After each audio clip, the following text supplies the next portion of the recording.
Francis. Bonjour Eric et bonjour à tous. Très heureux de te retrouver une fois de plus. Maintenant, c'est un rendez-vous régulier qu'on affectionne tous les deux, que les culturistes et fans pratiquants lambda affectionnent également. Oui, ben je l'espère, hein. En tout cas, on a constaté qu'il y avait pas mal de questions. Donc moi, je suis très satisfait de cette nouvelle rubrique, de ce nouveau podcast en ce qui concerne les questions des internautes. Donc Oui. ça, c'est un plus, c'est nouveau et j'encourage tout le monde, Voilà. tous et toutes, à poser vos questions. Leurs questions. Donc ça, c'est les podcasts, on fera ça régulièrement. Aujourd'hui, on enchaîne sur un podcast qui nous tient à cœur. Tu sais, c'est la durée d'une séance d'entraînement. Donc, on avance dans les épisodes parce qu'il y a pas mal de choses à aborder. On essaiera de parler un petit peu de tout, hein. Donc, les internautes m'envoient des petits messages aussi pour que j'aborde certains sujets. Et aujourd'hui, en l'occurrence, j'aimerais aborder le sujet de l'alimentation et de l'hydratation qui vont faire qu'un entraînement va être plus ou moins court ou long. Alors, si tu veux, je démarre et tu enchaînes. Vas-y, je t'en prie. Allez. Alors, l'alimentation, pourquoi? Parce que ça me tient à cœur.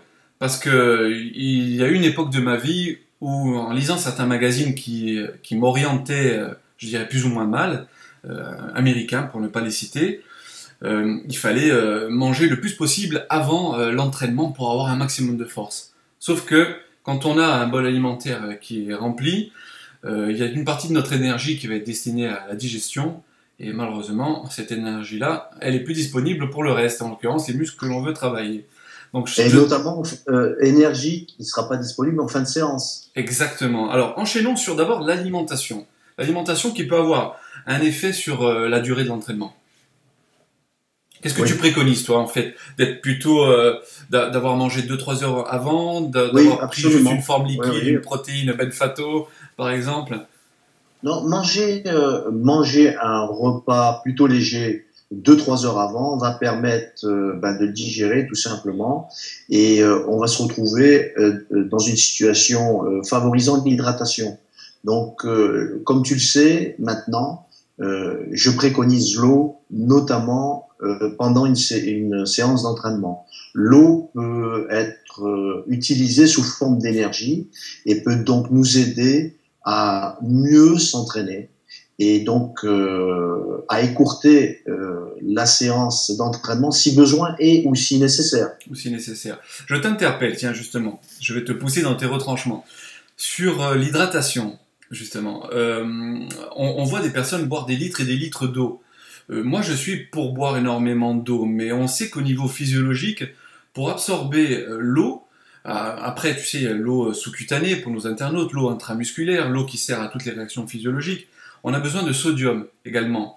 Alors, il y a un petit comme ça débat qui se lance sur Internet, et puis moi je le lance aujourd'hui, alors ceux qui veulent intervenir interviendront, laisseront des messages sous la vidéo. Quant à la quantité de sodium nécessaire pour avoir une assimilation qui est meilleure d'eau. Alors certains mettent un petit peu, tu sais, sous forme de boissons isotoniques, rajoutent certains apports donc externes, d'autres coupent un petit peu avec des fruits pour avoir un peu des minéraux aussi. Qu'est-ce que tu préconises? Que de l'eau plate ou un mélange? Moi personnellement, j'utilise l'eau plate pour plusieurs raisons. Au niveau de l'assimilation, c'est vrai que l'eau plate est donc pure et permet une meilleure assimilation que l'eau sucrée, par exemple. Eau distillée ou eau simple? Non, de l'eau simple, même de l'eau du robinet fait très bien l'affaire. Ce qui est important pour assimiler l'eau, c'est de provoquer de provoquer son assimilation. Et donc, ce que j'ai constaté avec les expériences personnelles que je suis maintenant depuis 1991, donc j'ai rien lu sur les magazines concernant l'assimilation de l'eau et les quantités d'eau absorbées. La seule chose dont je me suis inspiré, c'est de boire abondamment avec Michael Colgan qui préconisait ça déjà, de boire énormément d'eau, pas seulement pour les bodybuilders, mais pour les athlètes en règle générale. Donc boire énormément d'eau, oui, et boire énormément d'eau, notamment à l'entraînement, et pas forcément tout au long de la journée. Pourquoi? Parce que on pourrait se servir éventuellement du muscle comme d'une pompe qui nous permettrait non seulement d'utiliser l'eau, mais aussi de bien l'assimiler, puisque le corps serait en mouvement, le corps serait donc en fonction et permettrait une meilleure assimilation de l'eau, contrairement aux aliments. Il n'est pas question, lorsqu'on mange, d'être en mouvement pour faciliter l'assimilation et la digestion. En tout cas, j'ai jamais essayé et je ne vais pas me mettre aujourd'hui à le faire. Mais en ce qui concerne l'eau, je l'ai testé, je l'ai essayé, et donc je valide aujourd'hui l'assimilation de l'eau, notamment durant une séance d'entraînement, et je suis convaincu que la discipline sportive qui permet l'assimilation de l'eau est le travail aux résistances et le bodybuilding. L'absorption hydrique se fait par petites gorgées entre les séries. Hein, ça va dépendre de la demande. Ça va dépendre de la demande occasionnée. C'est-à-dire que plus la série va être intense, plus la série va provoquer un stress, va occasionner un stress à l'organisme tout entier, et notamment aux muscles, et plus il va y avoir une nécessité, un besoin de s'hydrater fortement. Par contre, ce que j'ai constaté, c'est qu'il était très difficile de boire après une série taxante et demandante pour l'organisme, pour le muscle. Oui. Donc, ce que je fais, c'est de suite après une série donc difficile, demandante, notamment pour le muscle, comme tu le sais, comme vous le savez maintenant, voilà. Je vais marcher. Donc, récupération active. Marche, voilà, pour détendre le corps tout entier. Corps qui a été tendu puisque je travaille très lentement. Et lorsqu'on travaille lentement, il y a des tensions qui sont créées dans le corps tout entier. Et donc, une certaine crispation statique du corps, notamment lorsqu'on va jusqu'à l'échec musculaire en fin de série, là où une répétition est impossible à être exécutée malgré un effort maximum de notre part. Donc, après cette série-là difficile, demandante, taxante pour le muscle et l'organisme tout entier, je vais marcher de façon à me détendre. Et tu baisses aussi ton rythme cardiaque. Voilà, absolument. Là, tu t'hydrates, tu t'étires un petit peu. Alors, je reviens donc près de mon atelier de travail, près de l'exercice du poste de travail, et j'effectue des étirements pour faire une connexion entre le cerveau et le muscle.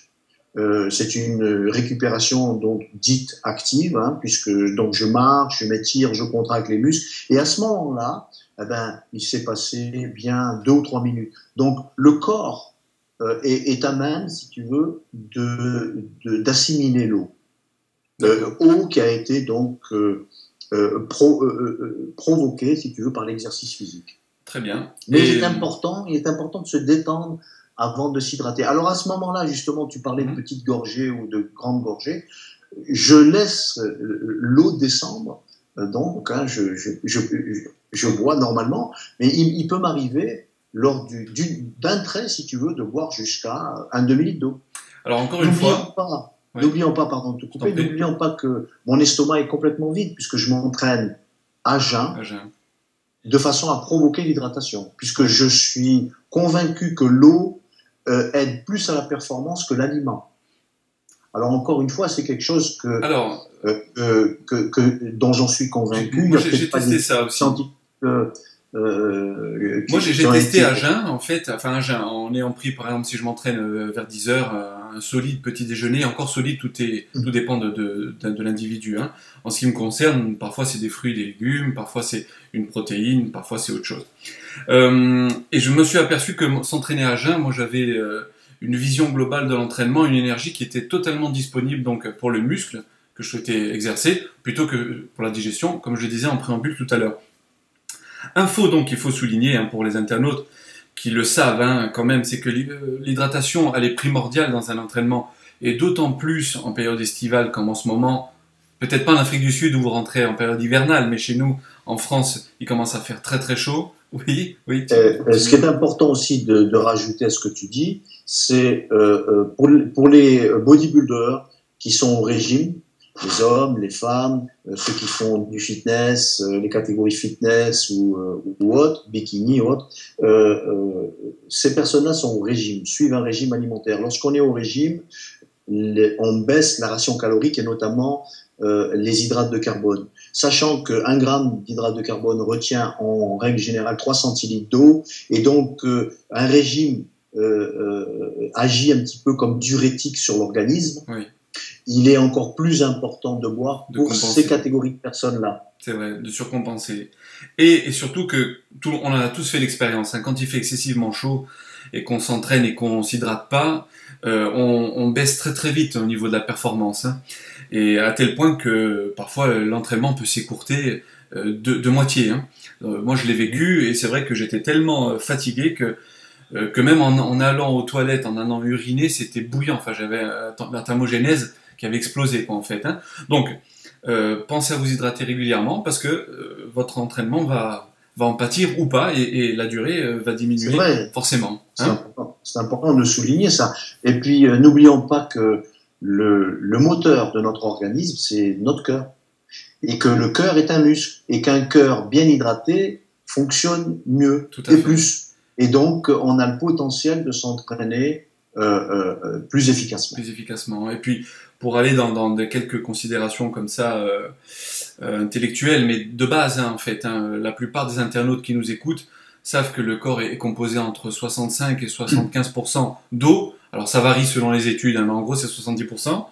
Et que, comme je le disais tout à l'heure, toutes les réactions physiologiques ne se font qu'en présence d'eau. Donc, eau, c'est aussi important quand vous parlez de protéines, mais pensez aussi à l'eau et à l'assimilation et à cette fameuse capacité digestive, assimilative, régénérative dont je parle tout le temps et dont je parlerai encore tout le temps. Et plus nous possédons de muscles et plus d'eau nous avons besoin, puisque ce sont des tissus vivants et les muscles sont composés de 60 à 70% d'eau aussi. Tout à fait. Et si on déshydrate un muscle, ne serait-ce que de 2%, on perd 10% de sa force. Exactement, c'est ce que je voulais dire, j'avais plus trop les stats en tête, pardon. Donc merci Francis pour ce complément d'information. Par rapport à une durée donc d'entraînement, une durée d'une séance de musculation, il y a aussi la fatigue qui intervient de diverses manières. On vient de voir par exemple par un manque d'hydratation ou une déshydratation. Hein.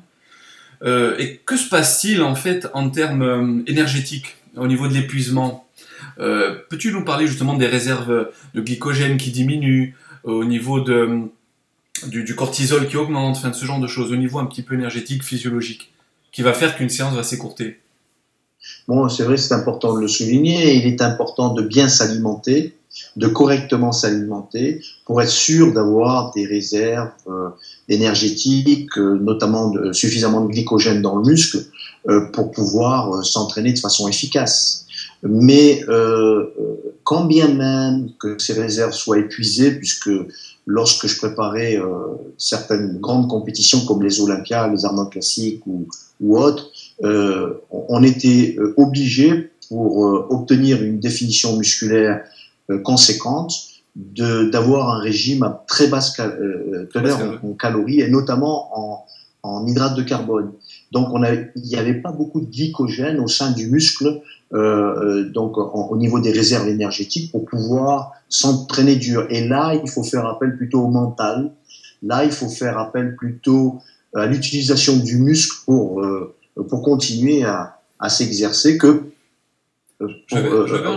réserves énergétiques. À propos des réserves énergétiques, je vais bien différencier, tu l'as dit à juste titre juste avant, souvent les gens font la confusion entre glucose, donc le sucre dans le sang, et glycogène, donc le sucre dans le muscle en fait. Hein. Et très peu savent, alors pour ceux qui ont poussé un petit peu les recherches, que tu parlais tout à l'heure de phase de repos, de récupération active, de retour à la normale en fait, que ce soit au niveau cardiaque, au niveau musculaire. Indispensable. Petite info pour les internautes, je parle sous contrôle des bouquins que je lis à longueur de journée, entre mon travail, etc. Mais que quand on prend une petite période de repos entre quelques séries, le foie, avec les métabolites, en fait, avec en tout cas les déchets qu'on appelle l'acide lactique, en fait, hein, arrive à reconstituer du glycogène. Donc, pour que les internautes comprennent que si vous arrivez en fin de mouvement, vous n'arrivez plus à faire une répétition supplémentaire, vous pouvez faire le fameux rest pause training, où vous reposez un petit peu. Et c'est pas qu'on a branché une pompe et qu'on vous a remis du glycogène, hein, mais le corps, même s'il y a un épuisement momentané, va toujours essayer de se rééquilibrer, et va en reconstituer à partir des déchets. Donc petite info pour ceux qui ne le savent pas. Donc d'où l'intérêt d'une récupération, d'un entraînement qui est ciblé, qui est basé sur des connaissances physiologiques, mais aussi sur ses propres sensations.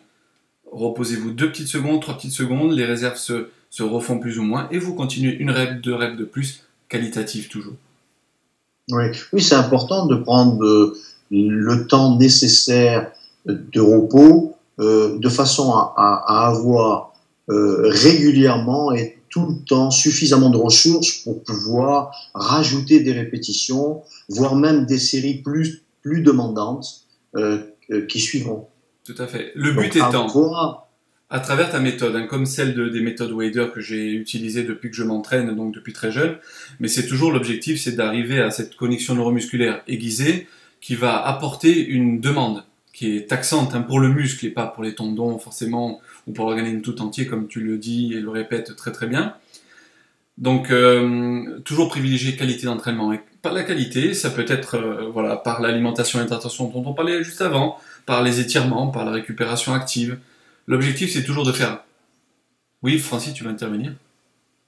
Pour cela, il faut s'interroger. Lors d'une séance d'entraînement ou d'une série, il faut s'interroger sans que ce soit forcément conscient. C'est-à-dire qu'il faut être à l'écoute, il faut être au ressenti de ce qui se passe à l'intérieur de notre organisme, et notamment lorsqu'on exécute une série de mouvements.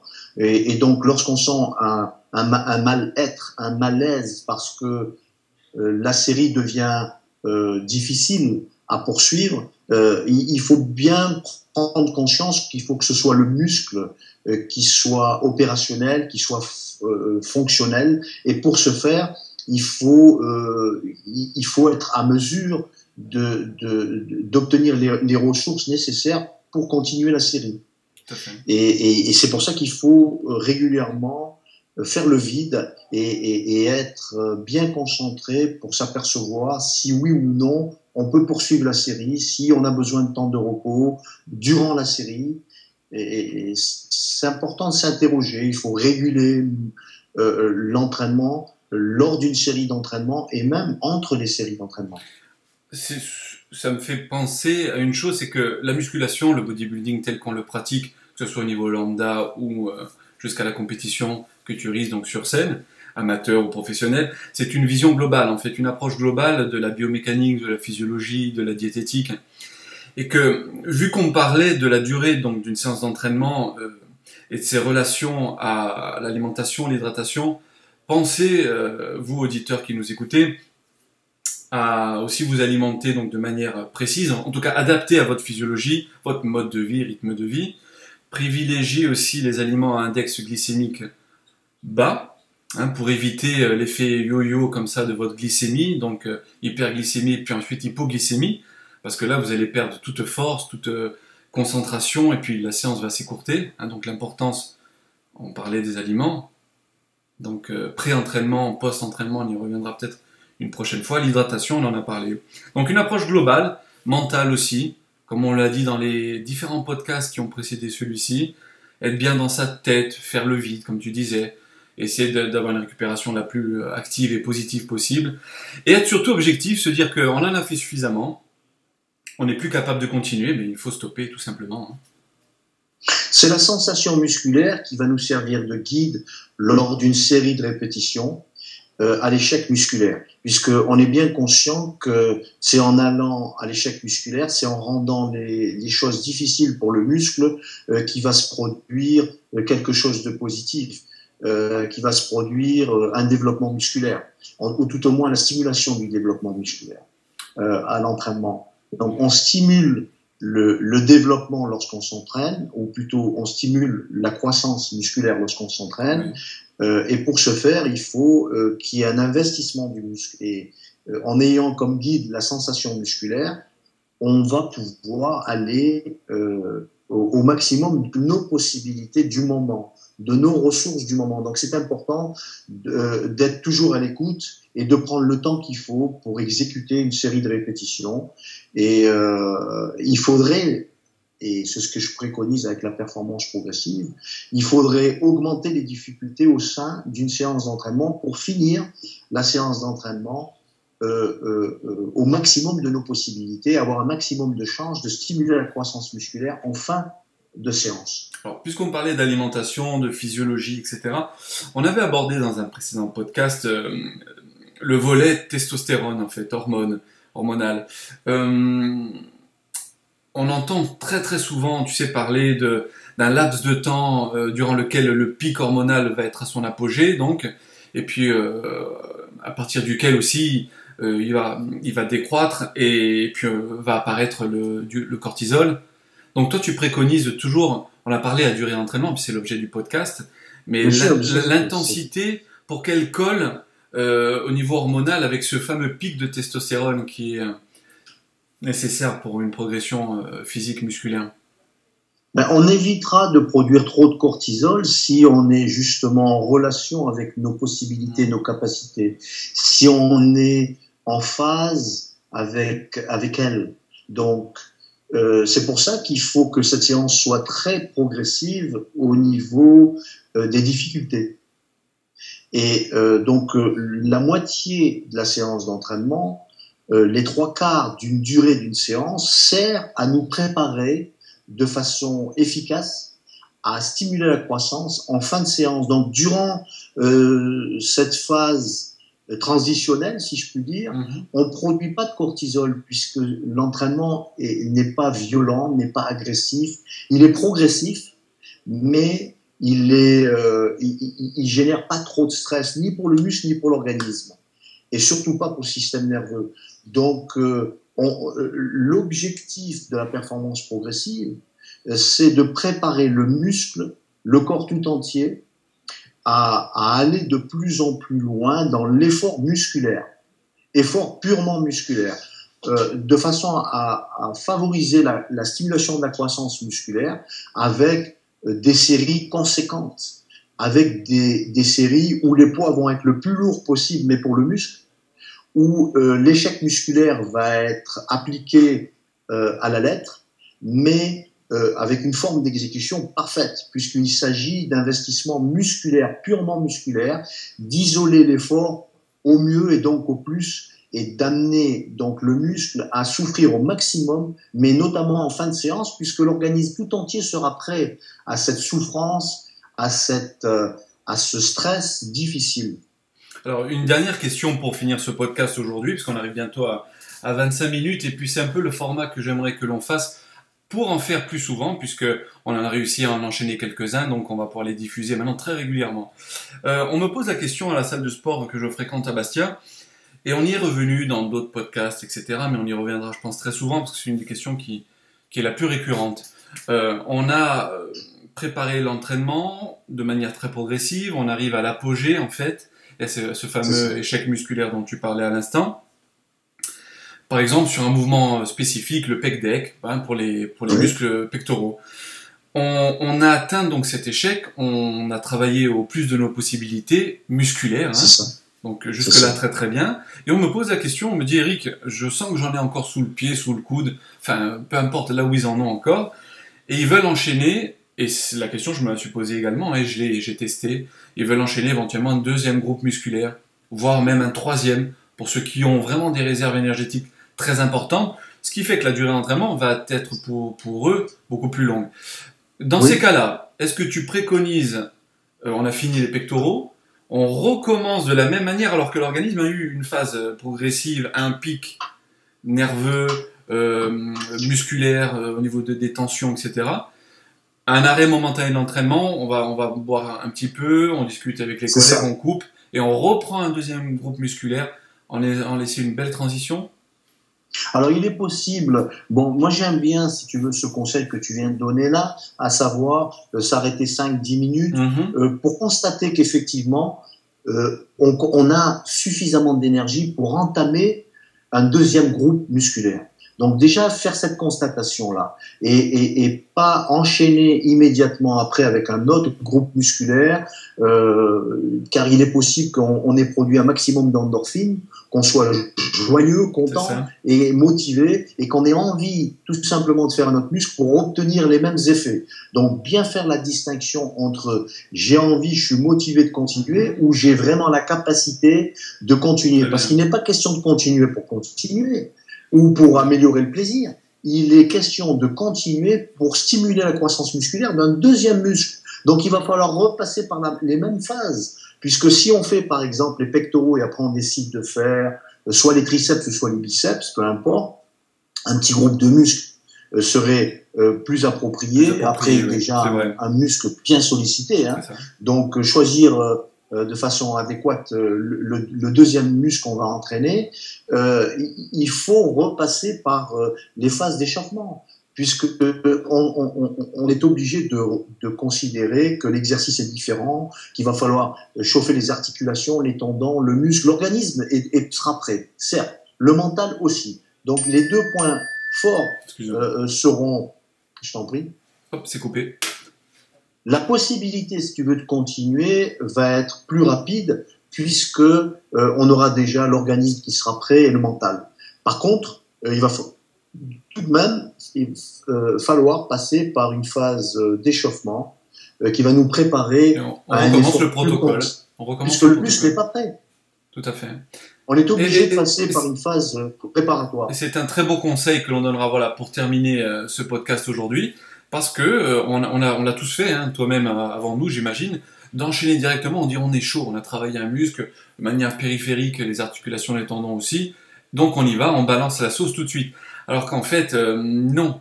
Il faut stimuler précisément la fibre musculaire par tout le protocole que toi tu préconises. Et moi, je l'ai testé j'ai réussi parfois quand j'étais plein d'endorphines, comme tu disais juste avant, plein d'enthousiasme, etc. à enchaîner 3 groupes musculaires.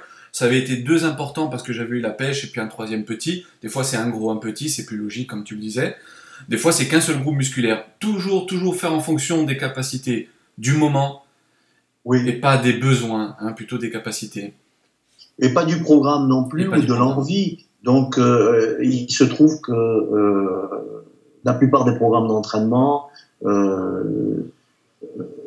on regroupe plusieurs groupes de muscles à exercer au sein d'une séance d'entraînement. Et il faut savoir s'arrêter à temps. S'il n'y a pas l'énergie qu'il faut, il est préférable de s'arrêter.